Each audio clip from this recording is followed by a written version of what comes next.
A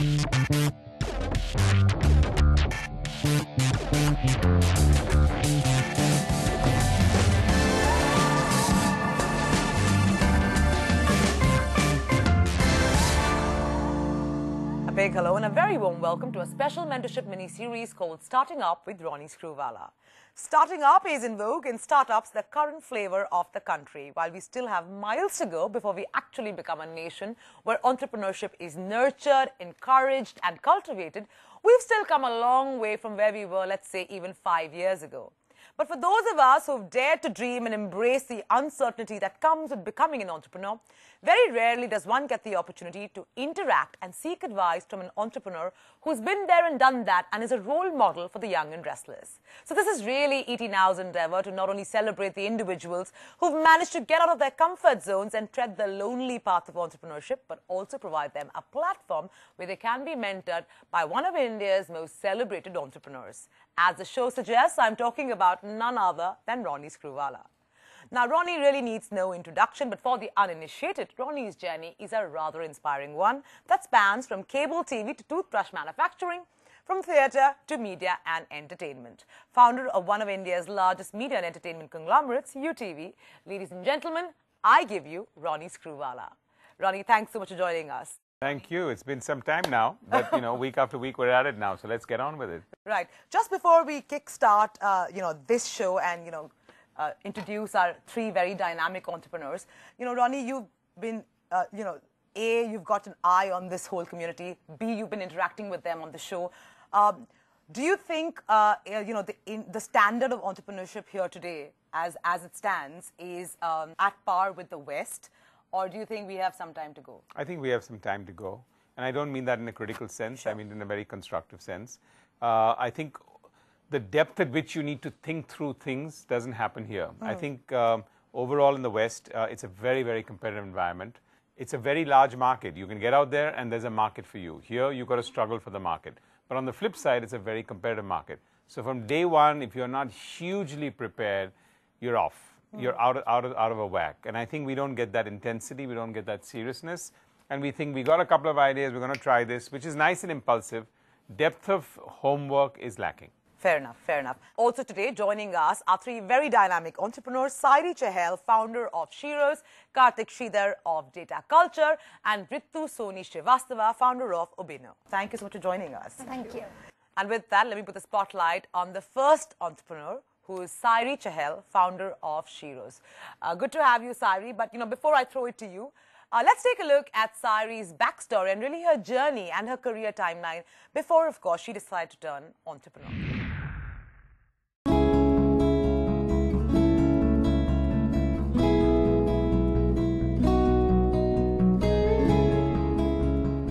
I'm Sairee. I'm 38. I grew up in small town India and I came to Delhi in 1994 for my studies. I passed out from JNU. I have an MPhil from JNU. And I did my first startup right after that. We set up world's first newspaper for marinas. And that company got acquired. After that, I got an opportunity to work with CII, with corporates like Heidrick & Struggles. And somewhere along the way, women's careers became important to me. And I set up Sheroes in 2014 to help companies become more gender balanced and to help women who are looking at career opportunities, jobs, mentorships, career resources all in one place. We help companies become gender diverse, but we also help any woman with a career question on her mind. So Sheroes.in was set up about a year ago with about an investment of $100,000, and we are growing.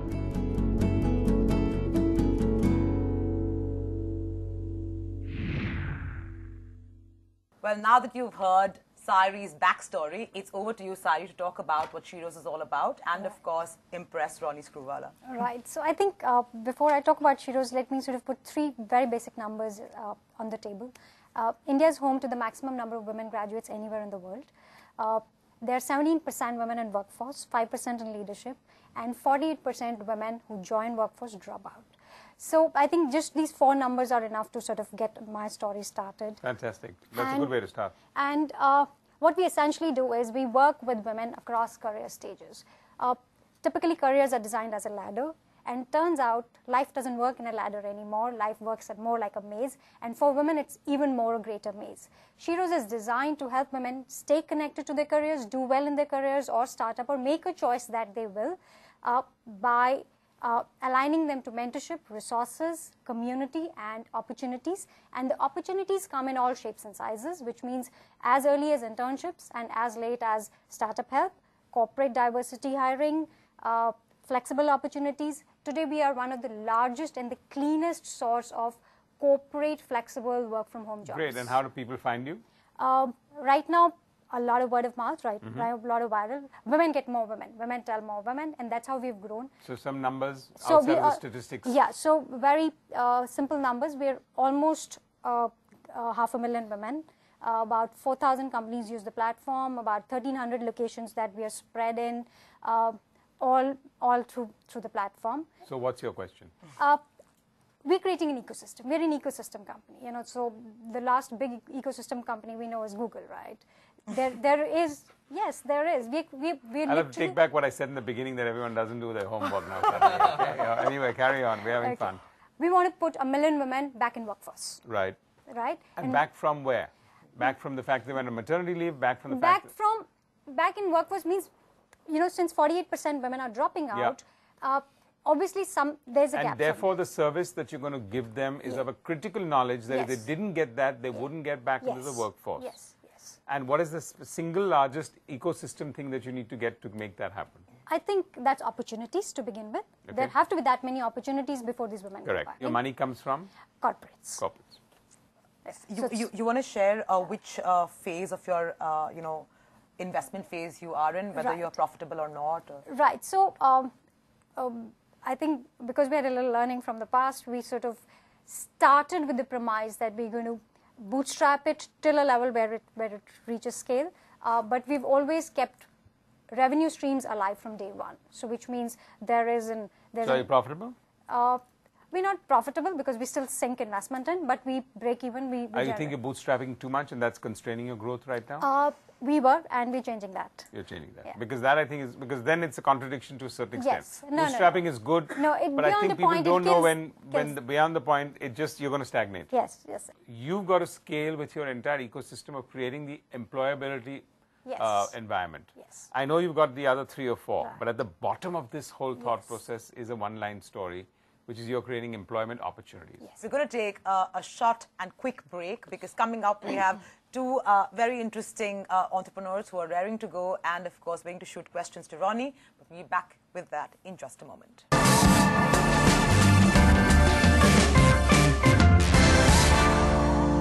Welcome back. You're watching Starting Up with Ronnie Screwvala. Now, you just heard Sairee Chahal of Sheroes, and now it's time to turn the spotlight onto the second entrepreneur for today's show, who's Karthik Sridhar of Data Culture. But before I throw it to you, Karthik, let's take a look at Karthik's backstory before he decided to turn entrepreneur. I'm Karthik Sridhar. I'm 34 and an engineering graduate from Birla Institute, Mesra. I was born in Kerala and raised in Delhi. I've been lucky to have traveled world over in my work life. My career started with logistics and procurement for Delphi Automotive Systems, the largest auto components firm in the world. I then moved to strategy consulting with Corporate Executive Board, where I advised CXOs in developing decision-making systems. Here I found that insights have a better top-line and bottom-line impact when embedded into the software. This was the premise behind starting Data Culture. We wanted to make a machine learning platform so powerful and so ubiquitous that no matter the size or the complexity of the data, the algorithms would power the software with insights and automate the process. With a startup capital of only Rs 50,000 and with the support of my partners Gurudat Bhobe and Shyam Somnath, we started Data Culture in September 2014. Well, now that you've heard Karthik's story, let's hear you on Data Culture and what it's all about. Okay, so the idea for Data Culture didn't come immediately. The challenge that we wanted to address was how are people consuming data?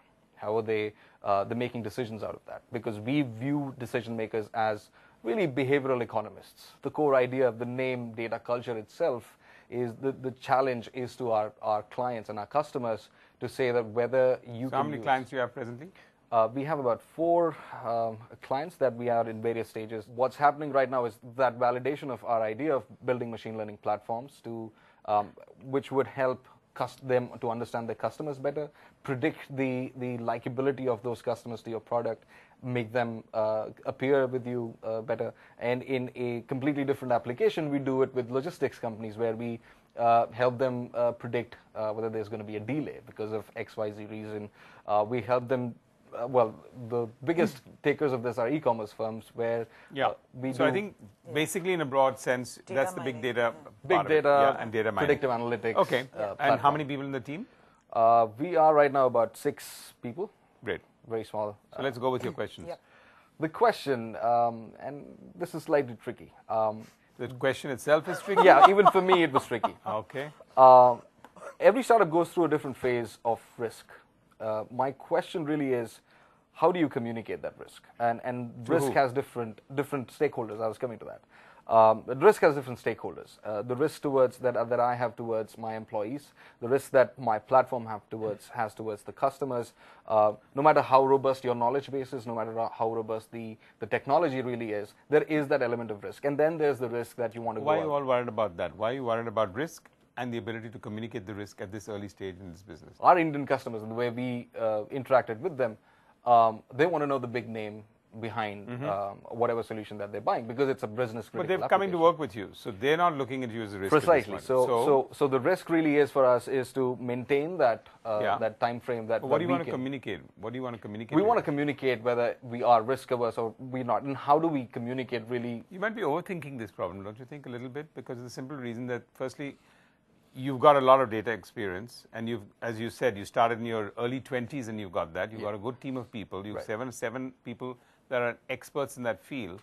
What is it that can go wrong in this setup with 4 clients right now that you think that at top of your agenda, or at least part of your top of your agenda, is to risk communicate? I'm not getting that. The way we are looking at it is how do we preserve being bootstrapped? That being the larger problem. That's a different thought process. That's a different question altogether. So let's finish with this. Are you overthinking this problem? We still have certain questions of risk that we're dealing with when it comes to, let's say, even employability, right? No, but I think that's fine. Talking with the team and talking extremely open, strongly recommend. Communicating to your client if you think you're falling short on something at the time in which you're falling short, that's candidness. So how do you go about communicating risk? I think you're putting it in you're starting with a negative perception. So how do we assess it, and then how do we communicate it? You're figuring it out as you go along. Communicating is being frank and open about situations that need to get communicated and not withholding anything and giving the total picture. More with the team, and I'm not saying less with your clients, but what they need to know and how you go forward on that basis. I think you're overthinking that. But let's move to the next one. Maybe we can come back and find this answer there. So the next question is, we've been bootstrapped for a fairly long time. How do you actually, when do you decide that I need to get, so for example, there are in your past, were you working with multinationals? Yes, I was. Okay, because I think you've got a lot of that overhang there, genuinely speaking. And I don't mean that negatively again, but it's a lot of overhang that you've got in there, which you haven't reached that scale, and you're carrying all those lessons. There's a little bit of unlearning that maybe you need to do, because I think you've got a fair amount of overhang in your mind, the way I hear it, just off the cuff in that split second. And you need to de-learn a little bit of that. Because till you get to that level, these are all problems that you're building castles in the air for in that thought process. Yeah, I would say that. You will know when you need to stop bootstrapping. And I think that's not too far away. You can think 5 years ahead. So if you think 5 years, there are about 10 more things in front of you, then when will I stop bootstrapping? For a what I would call a business with a margin plus, I think big data in India is still going to take some time. And unless you get to a real scale, you will be bootstrapping. So now that we've listened to Karthik and Ronnie's interaction, it's time to, of course, turn the spotlight onto the last and third entrepreneur for today, and that's Ritu. Ritu, but of course, before I hand it over to you, let's take a look at what Ritu was up to before she founded her company.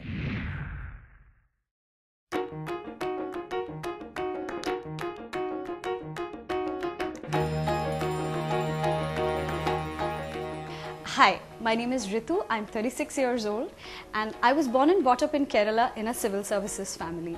I did my graduation in English literature and then did an MBA from Manipal. I started my career right here in Bombay as a salesperson for Wipro.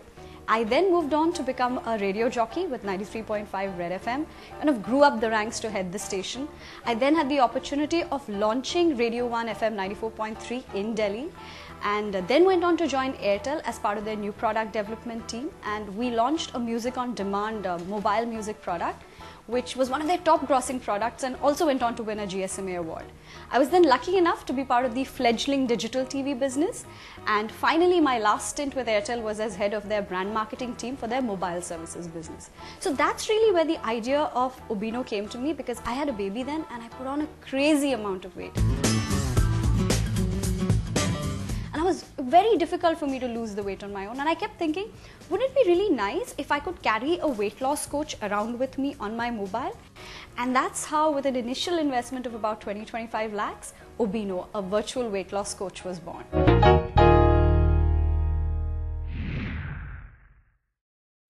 Ritu, that was truly an inspiring story. And now over to you on your startup and how it works.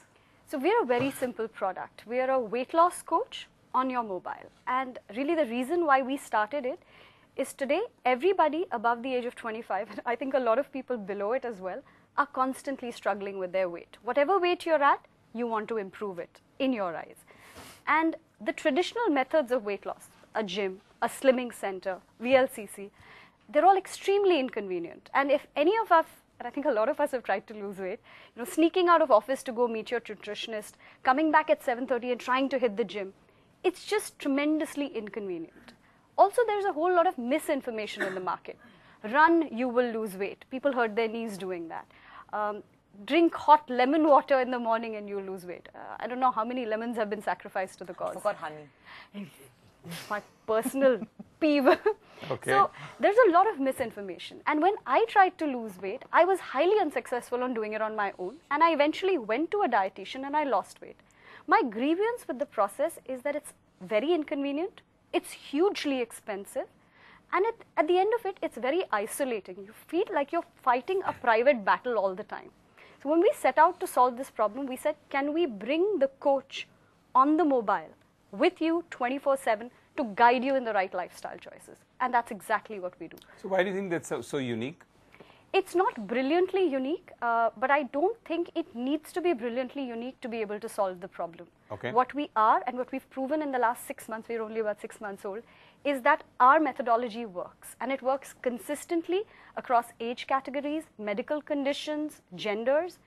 And end of the day, if you can help anyone lose weight and keep it off, I don't think the solution needs to be vastly differentiated. It just needs to be unique and convenient. So give us some quick statistics and then we'll get to your question. So just in December and January alone, we're a very small group. Since we launched, we've had about 18,000 downloads. We have about It's a free app. It's a free app. It's a free Mia app. So the basic application is free. We have about 18,000 downloads, about 2,200 active users. About 10 to 12% of the people check in on a daily basis on the application. We've coached in the last 4 months, we've coached about 160 people, all of whom have lost at a minimum of 1 to 1.5 kilos per month. But these are the ones who are using it free or freemium? No, these are the paid customers. The freemium ones, we don't really keep a check on. 1.5 kilos a month. Minimum. Okay. And I think what's really helped us is we've been learning as we went along and refining the product at every stage. And what we're really trying to deliver is a solution that in all respects sits on your mobile. Whether you want to chat with a coach at 12 in the night, whether you want meal recommendations from what's present in your kitchen. So we have a proprietary technology that you tell it you have eggs in the house and it'll tell you what to eat to stay under your diet limit and to lose weight. And who's consulted you on that? I mean, so we have in-house dietitians and experts, and we've built the... And that information, according to you, is not available in the public domain? No, it's not. Okay. What I would really like some guidance on is how do we look at low-cost, high-impact marketing channels? What could you suggest, given your experience, that would work for us? See, I think firstly, you need to have a differentiator. And I know you started off by saying, I don't need to be very, very different in that thought process. But I think this is the field that's going to grow slowly and steadily. It's going to be complementary to many other skills that are going there. you've identified and articulated very well a strong niche. Now it has to go to a very different level. I would say that if you start spending too much of marketing money in the beginning, that's not going to be the best strategy for you. You'll have to grow it at a step by step. So either you figure out this is a good business that I want to run for a certain period of time and build it slowly and steadily, and when it gets to a certain base, then I'm going to open up everything else. That's one way to go, which is not a bad way to go because you've started off on this basis. Or you're hungry for growth right here, right now, and you want to take quantum leaps. Then wastage will happen. So if you want to get to scale at a particular level because you think, I've got to get out there faster than anybody else. So those are two very clear decisions that you need to make. Wastage will be a lot in those marketing forums because even if I say you can do your normal digital marketing and you definitely don't need to go to unconventional media, and if you go to just digital, even that now is a much more pay mode. Yeah, it's no longer, let's go viral here, let's go viral there. All your platforms, everyone's used the word viral, and the word viral is only now appreciated out of absolutely there. So find something in the communication that I think makes a difference, because while I think you've articulated your product very well, it's still in a space where there's a lot more fragmentation that's happening. Ronnie, you've actually heard all three of them. Do you find all their business ideas actually scalable? I have to say that in today's session, there's a lot of homework that's gone into it. So I know we started off by saying that that's not a generality, and I think today there's a fair amount of exception for that. And I think each one has got either a depth of experience before they got into being an entrepreneur, or they've spent so much time in that they've learned from their mistakes and taken it forward. So it's very evolved. So let me come back to my favorite question, Ronnie, which is if you were at gunpoint and you had to invest, right, in one of the three entrepreneurs today, okay. Who would it be? On gunpoint, it'll be Shiro. Right. But I think I do want to compliment all three of you all for some very, very interesting businesses that you're in. On that note, it's time to take a quick break. But coming up, of course, we have an audience that's very impatient and dying to throw questions to Ronnie, so stay tuned.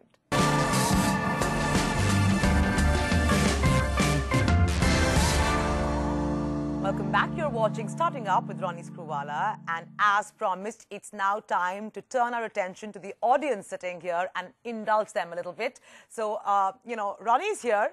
He's yours for some time, so please shoot all your questions and make them crisp and extremely intelligent. I know in your previous episodes, you were talking about what happens when a lot of these startups get VC money. And we all understand that when a company, especially a startup, is funded with VC money, they spend a lot of crores in marketing, right? And every time an investor comes in and invests in a startup, the first question that these people have in mind is, how soon can I go to a 10x?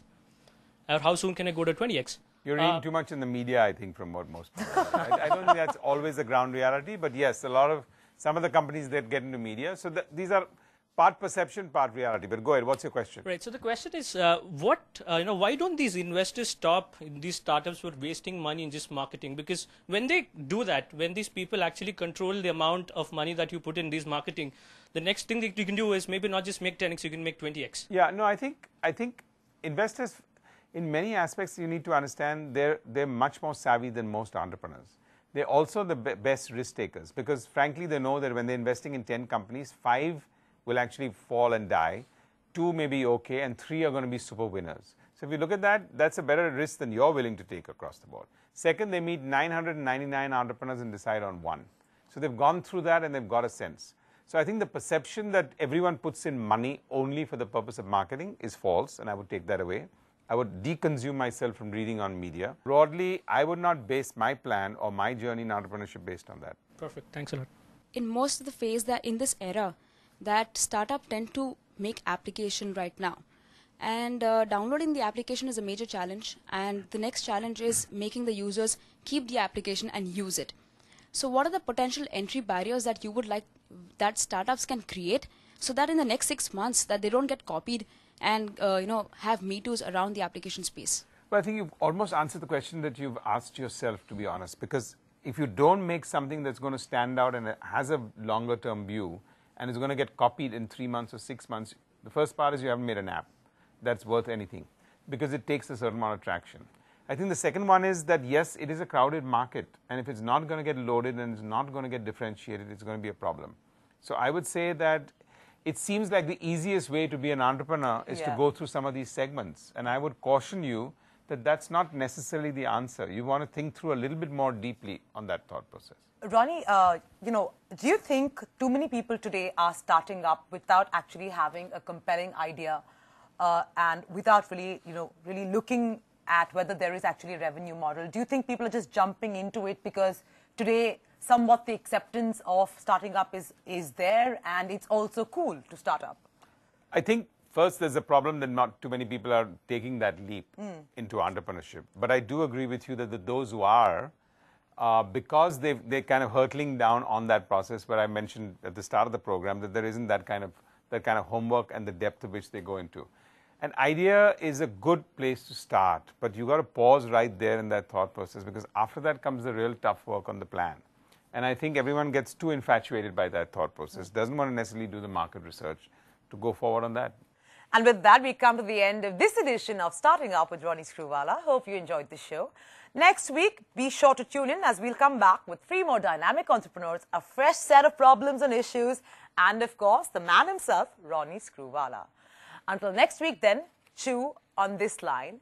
It's never too late to go out there and start up, but please do your homework.